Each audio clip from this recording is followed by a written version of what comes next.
चलिए शुरू करते हैं।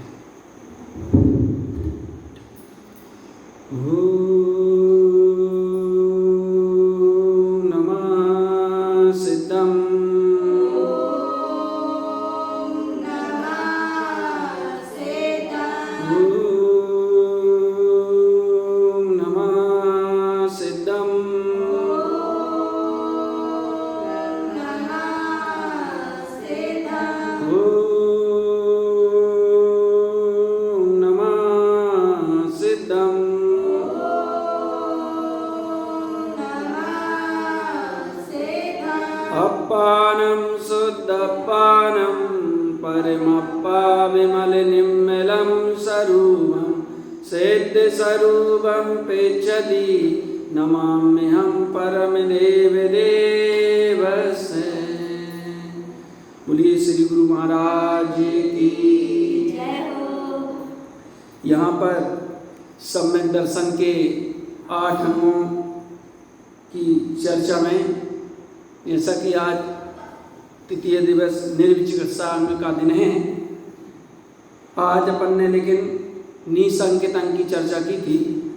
और यहाँ पर थोड़ा 469 नंबर की गाथा से और 487 नंबर की गाथा तक यहाँ पर सम्यक दर्शन के 8 अंगों की चर्चा की है गुरु महाराज ने।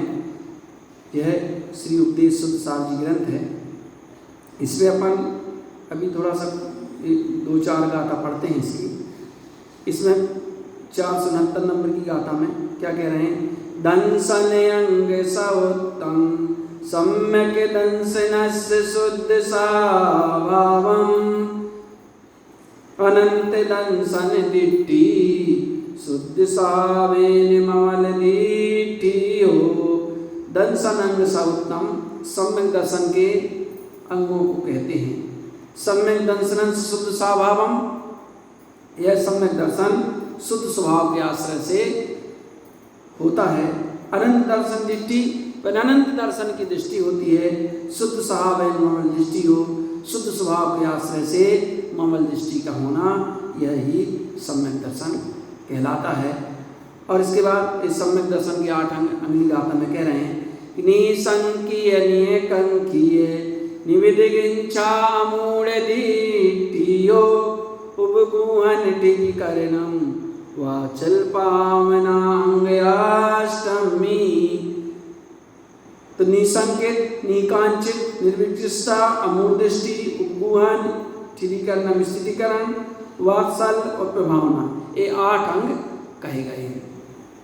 अगली गाथा में निसंकेत अंग के बारे में कह रहे हैं। निसंक संक रहियो नौ स्वभाव रहीस संक विरयन्ति निसंक ज्ञान अनमोयम पज्जय अन्यान संक विलयन्ति।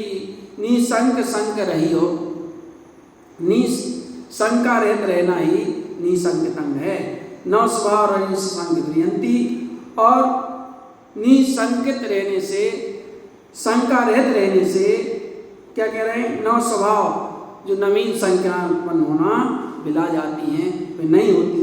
निसंक ज्ञान अनुभवम, ज्ञान स्वभाव के आश्रय से ही निसंक होते हैं। पज्य अज्ञान निसंक विलयन्ति, और फिर अज्ञानजनक पर्याय भी बिला जाती हैं और शंकाएं भी बिला जाती हैं। इस प्रकार यहाँ निसंकेत अंग के बारे में कह रहे हैं। आगे कह रहे हैं अन्यानम नहुपिच्छति अन्यान भाव शैल तिक्तम च ज्ञान सहाव अनुभवम ममल सहावेन कम संक्षिप्तम। अन्यान नम नहुपिच्छति, क्या कह रहे हैं कि भाई अज्ञान भाव को मत देखो। इससे क्या होगा? अज्ञान भाव संतिक्तम च, और समस्त अज्ञान भाव का क्या करो? त्याग कर दो।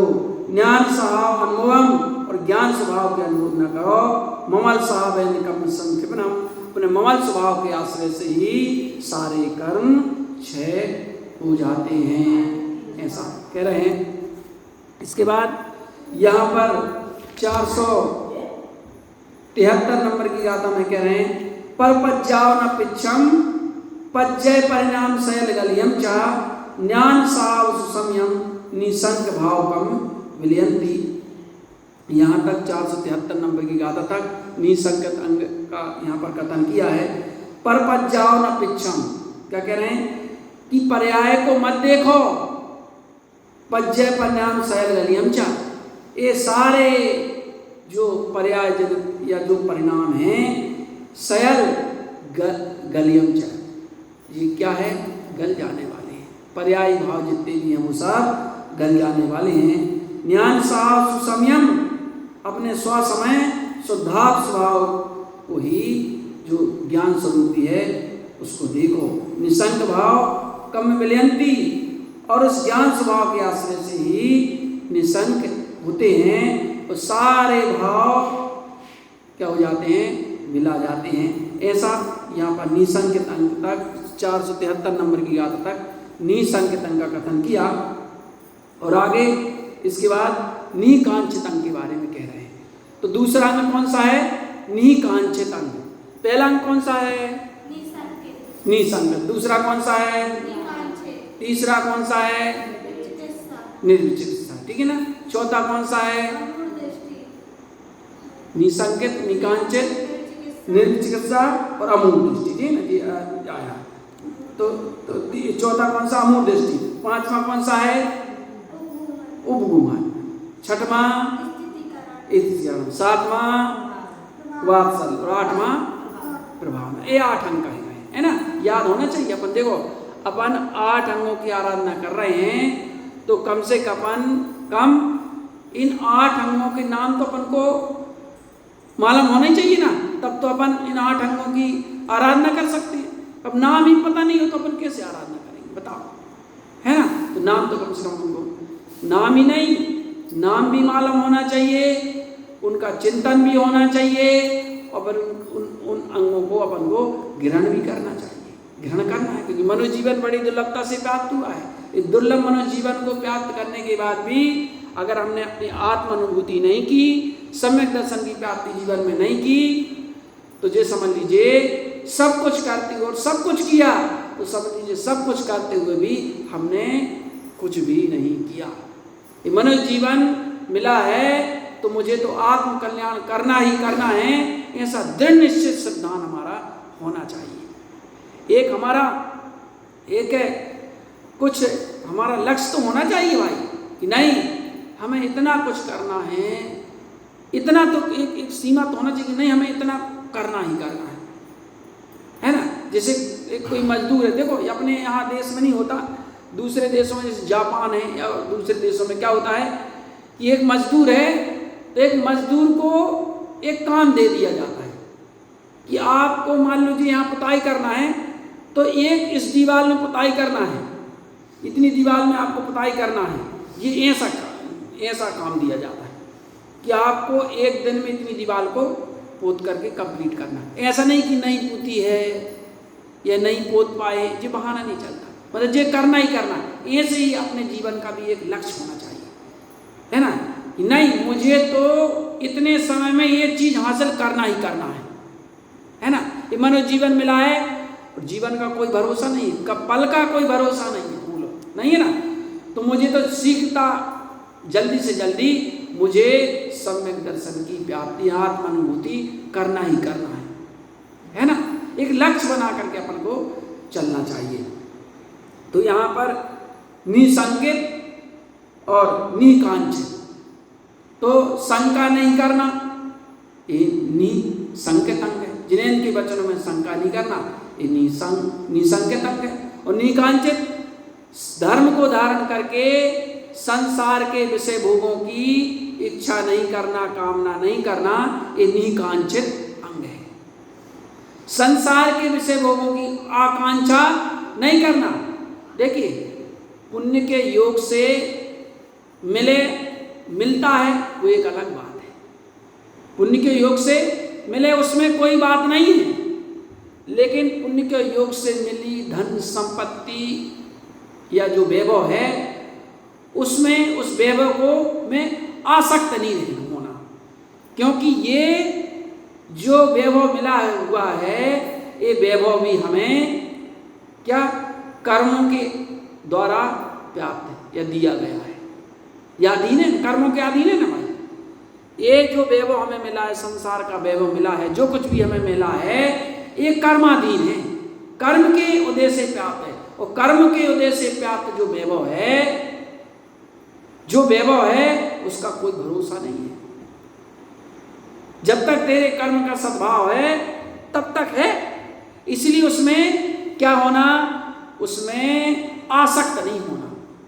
और ध्यान रखना, एक रत्नकर्ण श्रावकाचार्य जी के ग्रंथ में इस संबंध की गाथा आई है। कर्म पर बसे शांते दुःखैरन्तरितोदय पाप बीजे सुखे नास्ता श्रद्धान कांक्षणा मृता। ऐसा श्लोक है। क्या कह रहे हैं? कर्म पर बसे शांति, ये संसारी वैभव कर्म के अधीन है, कर्म के अधीन है और अंत सहत है। मतलब ये निश्चित बात है, कर्म के उदय से प्राप्त वैभव एक ना एक दिन छूटेगा ही छूटेगा। अरे छूटेगा क्या? आचार्य ने कह रहे भाई छूटेगा क्या? छुड़ा लिया जाएगा। छुड़ा लिया जाए इसके पहले कि हम छोड़ दें तो इससे अपना बहुत हित है। छूटना तो है ही है भाई, जो चीज अपनी है ही नहीं है, छूटना ही है, तो फिर उससे इतनी आसक्ति क्यों? अपन तो ये माने कि कोई वस्तु मुझे, जैसे कोई वस्तु हमें संसार में उधारी से दे जाता है ना, उधार में दे जाता है कि भाई ये हमारी, या उधार कह लें, या अपन ये कहें कि कोई हमारे पास कोई वस्तु रख जाता है, भाई ये वस्तु हमारी थोड़ा संभाल करके रखना, रख जाता है ना। वो वस्तु रख गया और उस वस्तु को अपन अपनी मान ले तो बताओ दुनिया क्या कहेगी, लोग क्या कहेंगे? बताओ कैसे? ये वस्तु तो हमें हम इनको रखने के लिए दे गए थे और इन्होंने अपनी समझ ली, अपनी मान ली। होता है तो अपनी नहीं मानना है, ये मानना है कि भाई जो कुछ भी मिला है ये तो हमें किसी के द्वारा दी गई संपत्ति है, लेकिन ये हमारी नहीं है। क्योंकि अगर हमारी होती तो छूटती क्यों? बताओ, हमारी होती ना, बताओ, क्योंकि हमारी वस्तु जो होती है वो हमारी है, पर कौन ले सकता है? बसंत महाराज जी का सूत्र है कि मेरा सो जाता नहीं और जाता सो मेरा नहीं। वो तो हमने बनाया है कि आता सो मेरा नहीं और मेरा सो आता नहीं है कि नहीं? जाता सो मेरा नहीं और मेरा सो जाता। जो जा रहा है ना वो मेरा नहीं है, निश्चित रूप से वो मेरा नहीं है। अब वो तो मेरा इसलिए तो जा रहा है। अगर मेरा होता तो जाता क्यों? क्या मेरा होता तो जाता क्यों? है ना? क्योंकि जब तक कर्म का सद्भाव है तब तक ही वैभव, ये संपदा या जो संसार की वस्तुएं वो रहती हैं, अन्यथा करोड़पति बनने में टाइम नहीं लगता, देरी नहीं लगती, है ना? तो ये सब कर्माधीन हैं, इसलिए कह रहे शांति अंत सहत है। ये वैभव कैसा है? अंत सहत है। ये निश्चित मानिए मिला है वो छूटेगा ही छूटेगा। अब चाहे वो शरीर हो, संयोग हो, धन संपत्ति हो, पद हो, जो मिला है वो छूटेगा ही छूटेगा, और जो मिला नहीं है वो कभी छूटने वाला नहीं है।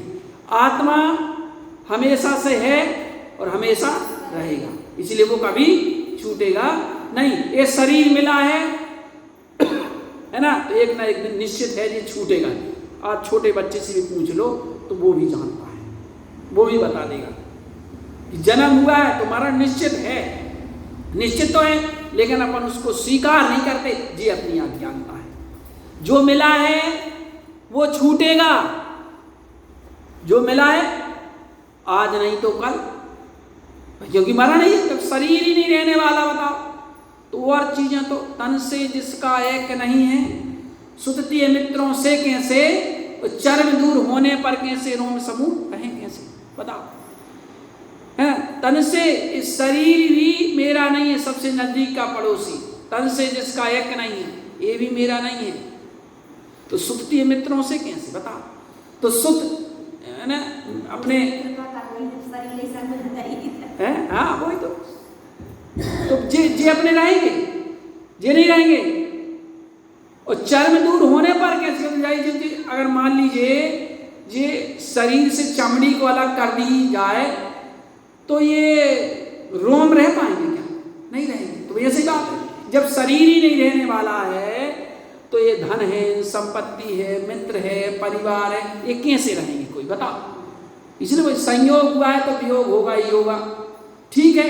अब अपन वो ही जीवे, इसीलिए संयोगों का वियोग होने पर अपन दुखी होते हैं, लेकिन थोड़ा वहाँ विवेक भी लगा दी कर भाई देखो वो चीज़ मिली थी इसलिए छूट गई, छूटना तो थी इसलिए ठीक है लग रहा है, लेकिन वहाँ पर थोड़ा सा भेद विज्ञान तत्व निर्णय अपन को करना चाहिए, है ना। यही ज्ञानी की पहचान है, जो मिला है वो छूटेगा। इसलिए देखो अपने सिराकाचार्य ग्रंथ में गाथा आई है कि माया चेत पुण्यार्थम पाम वृद्धि कारण। ये चैतन्य माया पुण्य के योग से प्राप्त होती है, मिलती है, और माया चेत पुण्यार्थम या चैतन्य माया पुण्य के उद्देश्य से प्राप्त होती है। लेकिन अगर इस प्राप्त हुई माया में हम आसक्त हो जाते हैं, है ना, लिप्त हो जाते हैं, यही माया हमें दुर्गति का कारण बनती है। धर्म से धन मिलता है, धर्म की आराधना से धन, वैभव आदि चीजें मिलती हैं, लेकिन धन की आराधना से धन नहीं मिलता। धर्म की आराधना से धन मिलता है, लेकिन धन की आराधना से कभी धन नहीं मिलता। शांतिनाथ चालीसा पर पढ़ती, तुम लोग पढ़ती हो तो शाम को हाँ उसमें आ रहा है कि क्या है, निज लक्ष्मी जो नहीं पास बुलावे उसके दूर दूर ही भागे, समझे ना वो नहीं कि जो संसार की माया को बुलाता है तो कहते हैं भाई वो माया तो और दूर दूर भागती है, जी प्रताप है। कहते बिन मांगे मोती मिले, मांगे मिले ना भी, मांगने से कुछ मिलता नहीं भाई, मांगने से क्या मिले, है नहीं। अगर पुण्य का उदय है तो बिना मांगे ही सब कुछ प्राप्त होता है, और अगर पाप का उदय है तो तुम्हारे चाहने से भी तुम्हें नहीं मिलता, इसलिए चाहना व्रत है। कहने का मतलब पुण्य के उदय में चाहना व्यर्थ है और पाप के उदय में भी चाहना व्यर्थ है, क्योंकि चाहने पर भी नहीं मिलती, और पुण्य के उदय में बिना चाहे मिलती है, इसलिए चाहना व्यर्थ ही ना। इसलिए चाह तो व्यर्थ ही है, और इसलिए तो कहते चाह गई चिंता गई मन भावे परवाह, और जिनको कुछ नहीं चाहिए बेनर साहन सहाय। बताओ जिसके जीवन से चाह चली गई, चाह, और एक और कहते हैं कि चाह चमारन चुलबिली सब नीचों में नीच है, चाह ना होती बीच में, मैं तो पूर्ण ब्रह्मता चाह ना आती बीच, ऐसा कहते हैं।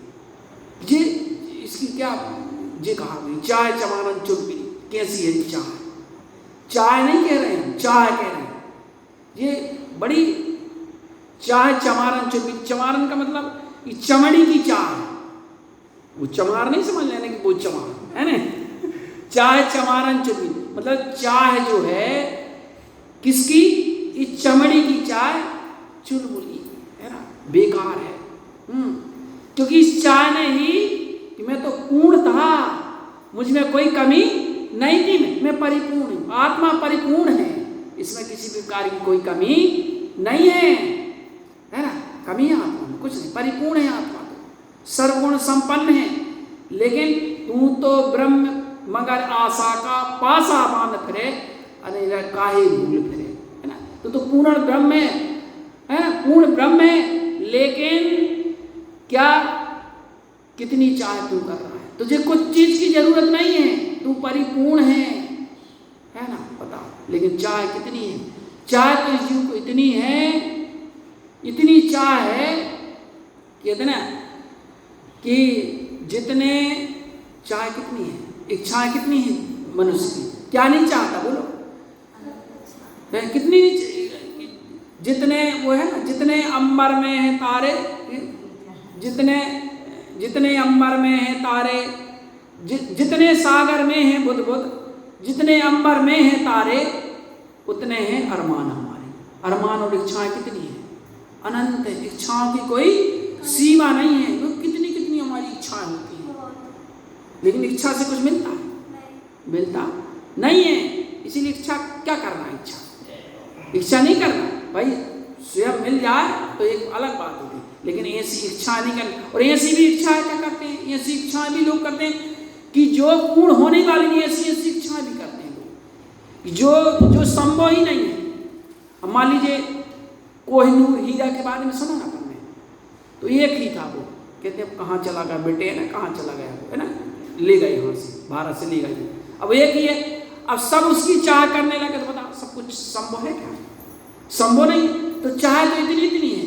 अब जैसे रावण की चाह कितनी थी, रावण की भी चाह कितनी थी, वो चाह सोचता था कि सारे समुद्र को मैं मीठा कर दूं, स्वर्ग में सीढ़ियां लगवा दूं,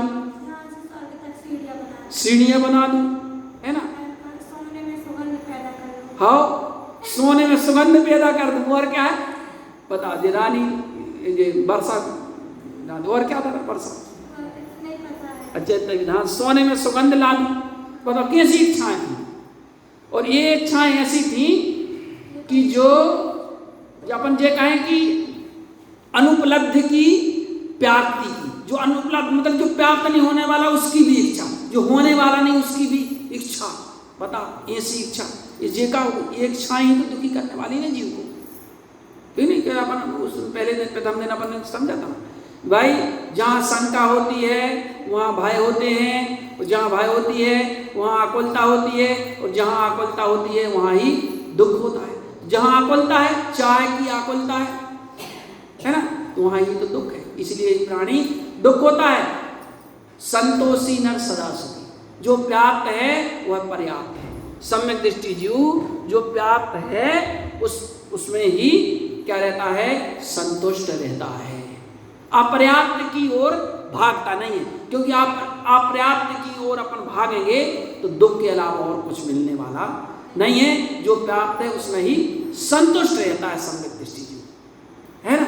संतोषी नर सदा सुखी, इसीलिए तो वो सुखी रहता है, इसीलिए वो सुखी रहता है। और अगर मान लीजिए व्यर्थ की चाह ना करे, व्यर्थ की इच्छा करे, जो मिलने वाला ही नहीं है, पता तो हमेशा ही दुखी रहेगा, क्योंकि वो प्राप्त होने वाला है ही नहीं, इसलिए, है ना।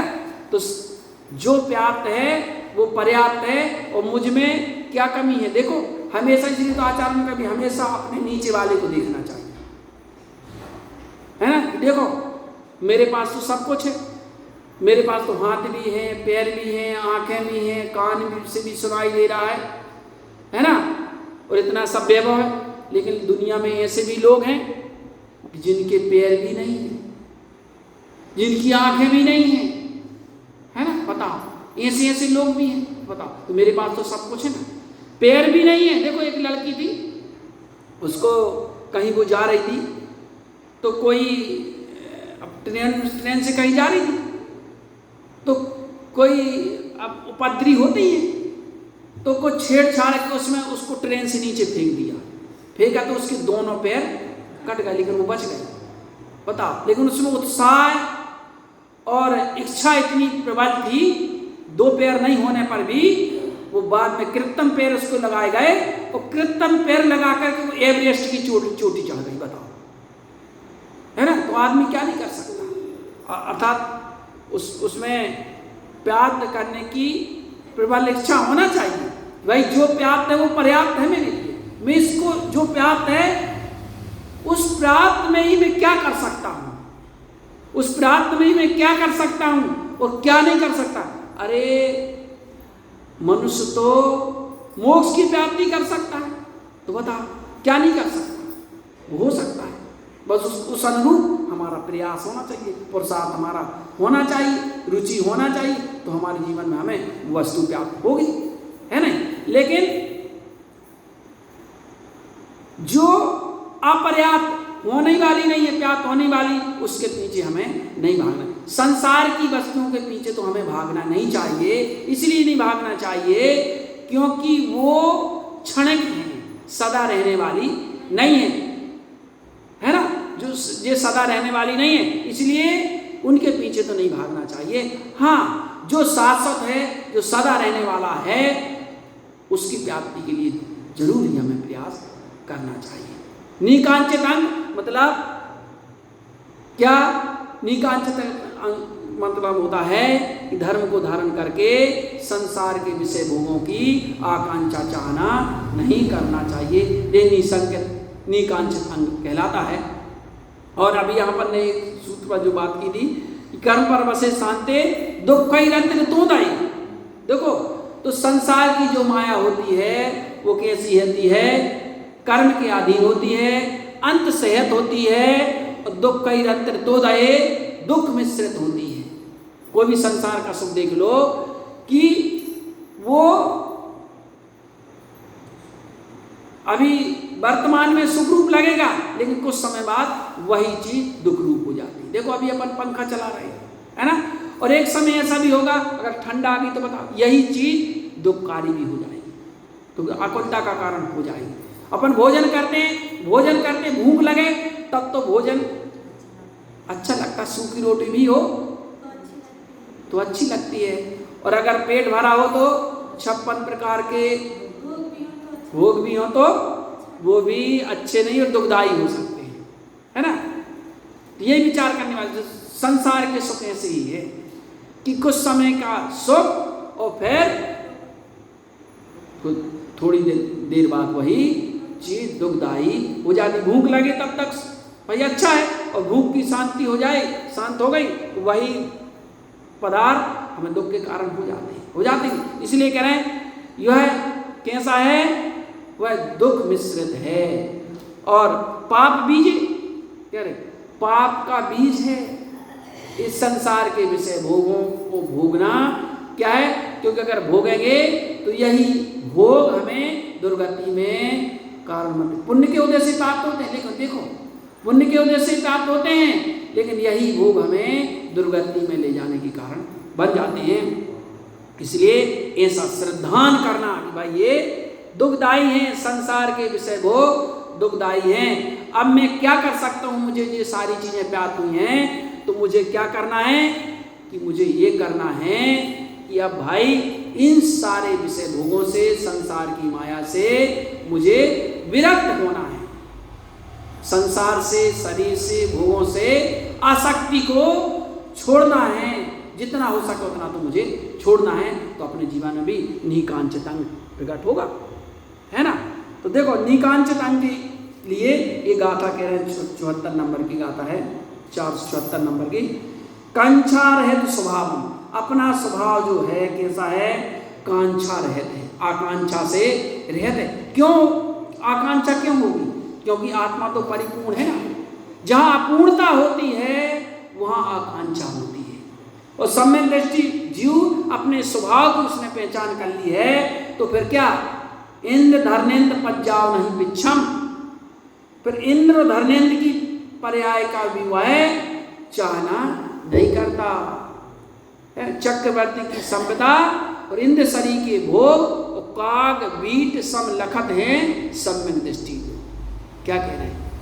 चक्रवर्ती की संपदा और इंद्र शरी के भोग कैसे समझते हैं? कौए की बीट की तरह समझते हैं, तिनके के समान समझते हैं। बताओ, देखो भरत महाराज के पास कितनी धन संपदा थी, कितना वैभव था, 6 खंड के अधिपति थे।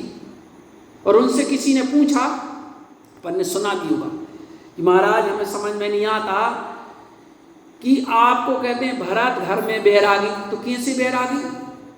भाई इतना हमारे पास तो थोड़ा सा है, और उस थोड़े से में ही हम इतने परेशान हैं, और आपके पास तो 6 खंड का राज है। 6 खंड, 96,000 रानियां हैं, और 9 निधियां हैं, कितने घोड़े अपन पढ़ते ना, कोटि 18 घोड़े छोड़े 84 लाख हाथी, और इत्राधिक संपत्ति बहुतेरी धीरन संतम त्यागी, है ना, पढ़ते हैं बैराग भावना। इतने घोड़े, हाथी, और इतना सारा वैभव, और आप बैरागी, हमें समझ में नहीं आता कि कैसे आप बैरागी। बोले अच्छा जानना चाहते हो, ठीक है बताता हूँ मैं तुम्हें। तो सैनिक को बुलाया और उसके हाथ में एक दिया रख दिया, जलता हुआ तेल से भरा हुआ दिया रख दिया, जला दिया, और सैनिक एक तलवार लिए हुए पीछे लगा दिया कि जाओ इसको सारा पहले राज्यपाट तो दिखा दो, फिर मैं बताता हूँ मैं कैसा बैरागी। और सुनो, दिए से तेल की एक बूंद भी अगर गिर जाए तो बूंद गिरते ही इसका सर अलग कर देना घर से, है ना। और वो तो समझा मैं बड़ी आफत में पड़ गया। बताओ कहाँ से पूछ लिया महाराज आप कैसे बैरागी, कहाँ से पूछ लिया बताओ। बोले महाराज मुझे नहीं देखना, मुझे नहीं देखना, मैं समझ गया। बोले नहीं नहीं नहीं अब तुम देख लो। क्या कहता अब तुम मुझे नहीं देखना, बोले नहीं अब तुम देख लो। तो उसने गया पूरा राजपाट उसने देखा, देखेगा देखेगा बताओ उसको। राजा ने पूछा, भरत महाराज ने पूछा क्या भैया देखा, क्या क्या देखा। बोले हुजूर सच बताऊं। बोले हाँ बताओ। बोले तेल के अलावा कुछ नहीं दिखा। कहाँ से देखता, सर कट जाता। बोले तेल के अलावा कुछ नहीं दिखा, बस यही बात है भैया। मैं जानता हूं कि ये संसार का जो वैभव है ना, ये पुण्य की वजह से जो सारी चीजें जो मिली हुई है ना, अगर मैं इसमें आसक्त हुआ तो जैसे तुम्हें डर था ना कि मेरे जो है धर शरीर से सिर अलग कर दिया जाएगा, बस ऐसे ही मैं समझता हूं कि अगर मैं इस वैभव में आसक्त हुआ तो ये समझ लो ये मनुष्य पर्याय जो मिली हुई है, तो इस मनुष्य पर्याय को प्राप्त करके और जिस वैभव की मुझे प्राप्ति हो सकती थी वो वैभव मुझे प्राप्त होने वाला नहीं है। इसलिए हमेशा सतर्क और सावधान रहता हूं कि अगर मैं थोड़ी सी चूक किया तो समझ लीजिए जैसे तुम्हारा धड़ की तुम्हें चिंता थी ना, ऐसे ही मेरा ये भाव चला जाएगा, व्यर्थ चला जाएगा। और इस भाव को प्राप्त करके ही कुछ किया जा सकता था या हो सकता है ना। और अगर ये व्यर्थ चला गया तो ये समझ लो क्या मालूम अब कब मिलता है। कितना भाई 16 बार मिलता है, 16 बार ये प्राप्त होता है। और अगर 16 बार में भी अगर 16 बार स्त्री 16 बार पुरुष 16 बार नपुंसक ऐसे कहते हैं ना। और अगर इसमें भी अगर इसने आत्मा का कल्याण नहीं किया तो जैसे निश्चित है, क्योंकि 2000 सागर के लिए जीव निकला है, तो फिर निश्चित है कि ये निगोद चला जाएगा। हेड ऑफिस निगोद से आया था, निगोद ही चला जाएगा। और उसमें भी 2000 सागर में जो है मनुष्य जीवन केवल 16 बार प्राप्त होता है, 16 बार स्त्री होता है, 16 बार नपुंसक होता। तो उस स्त्री पर्याय तो वहां पर तो ग्रहण नहीं कर सकता है ना। 16 बार मनुष्य पर्याय प्राप्त होती है, तो अपनी कौन सी बारी है? नहीं पहली है? अब विचार करो, मान लो अंतिम हुई तो क्या होगा, मैं कहाँ चला जाऊंगा? निगोद चला जाऊंगा। पर निगोद से निकलना कैसा दुर्लभ है, वो 6 डालम अपन ने पढ़ा नहीं, बताओ कि दुर्लभ नहीं जो चिंतामणि। बताओ एक इंद्री की पर्याय से 2 इंद्री की पर्याय को प्राप्त करना चिंतामणि रत्न से भी ज्यादा दुर्लभ है। दुर्लभ है चिंतामणि, इतनी दुर्लभ है। फिर तो ऐसी निगोद से निकलना तो ऐसा दुर्लभ है कि एक मुट्ठी रेत को समुद्र में डाल दिया जाए, फिर उस रेत को प्राप्त करना इतना दुर्लभ है ना। बताओ, तो इसलिए मैं ऐसा बैरागी हूं, उसको समझ में आ गई। वास्तव में ऐसा ही है, सम्यक दृष्टि ज्ञानी ऐसा ही समझता है कि भाई ये मनुष्य पर्याय बड़ी दुर्लभता से प्राप्त हुआ है। और तो मनुष्य पर्याय क्या, मनुष्य जीवन मिला, श्रावक कुल मिली, श्रावक कुल के साथ साथ और फिर वो पढ़ते ना दुर्लभ है निगोद से थावर अरुतस गति पानी। और आगे क्या है, सुरपति तरस है सो दुर्लभ प्राणी, दुर्लभ से दुर्लभ है चेतन। और आगे और कुछ है ना, ये बात है ना मनोजीवन। इसके बाद श्रावक कुल के बाद भी जो है जैन कुल, श्रावक कुल, और ये सारी अनुकूलताएं क्या कि अपन को सारे अनुकूल सहयोग मिले, कहीं विदेश में जन्म ले लेते तो क्या होगा बताओ, सारी चीजें अपन को प्राप्त हुई ना। ये सारी चीजें अपन को प्राप्त होने के बाद भी अगर अपन ने बताओ इस मन की आसक्ति में ही बताओ कि मन, क्योंकि मन तो जो अच्छा है ना या जो हितकारी है ना उससे हमको बचाना चाहता है। बताओ मंदिर में प्रवचन सुन लो, मन यहाँ वहां होने लगता है, अरे यार क्या 1 घंटा बैठना पड़ेगा, होने लगता है। क्या अच्छी चीजों से क्या मन तो कहते ना भाई, जो मन चाहे उसको कभी मत करो, जो मन ना चाहे उसको करो तो हित होगा। मन चाहे पढ़ो मत, अरे नहीं पढ़ना आज खेलना है, नहीं पढ़ो, मन के अनुसार मत चलो, है ना, मन के अनुसार मन तो यही चाहता है भाई नहीं पढ़ना, नहीं चलो खेलो, आज खेले अपन, है ना। मन तो ये चाहता है भाई नहीं, अरे छोड़ो आज नहीं जाना मंदिर। अब देखो हमारी चाची मंदिर होकर के चली गई थी लेकिन फिर भी सुनी तो आ गई, जैसे आप ही लोग होके चले गए थे लेकिन फिर भी आ गए। जी होना चाहिए, नहीं मन की बात ही नहीं मानना, क्योंकि धर्म की बात अगर हमें मिल रही है सुनने के लिए तो ये हमारी बात नहीं है, ये जिनेंद्र की बात है ना, धर्म की बात है ना, मिल रही है। ये भी पुण्य का योग होता है, महापुण्यशाली को प्राप्त होता है। जिनके पलने पुण्य नहीं है ना, पुण्य नहीं है ना, तो घर के बगल में ही मंदिर रहेगा, मंदिर नहीं आ पाते। ऐसे ऐसे लोग भी हैं, इसलिए तो कहा कि जिनको मंदिर दूर लगता है उनके लिए नरक पास है ना।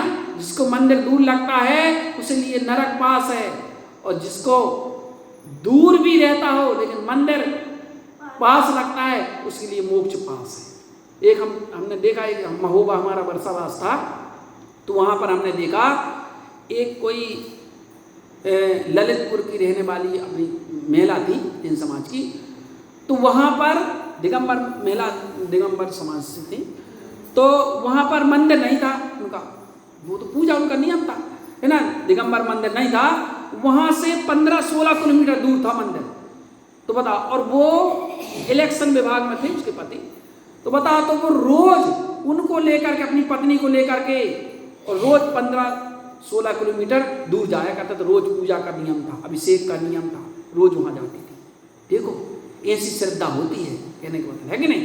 वो 15-16 किलो, और वो रास्ता कैसा था, हाईवे का रास्ता था, वहां गिट्टी का काम, गिट्टी बनाई जाती है रोड में, जो गिट्टी नहीं वहां बता, तो यहाँ से धूल भी उड़ती रहती थी, लेकिन फिर भी वो जाती थी, दूर नहीं लगता था, 16 किलोमीटर रोज जाती थी। बताओ कम से कम 2 घंटा तो बर्बाद होता ना, 2 घंटा से ज्यादा ही लगता होगा, बता, लेकिन फिर भी दूर नहीं लगता था, रोज जाती थी और दर्शन के लिए। हाँ हाँ हाँ हाँ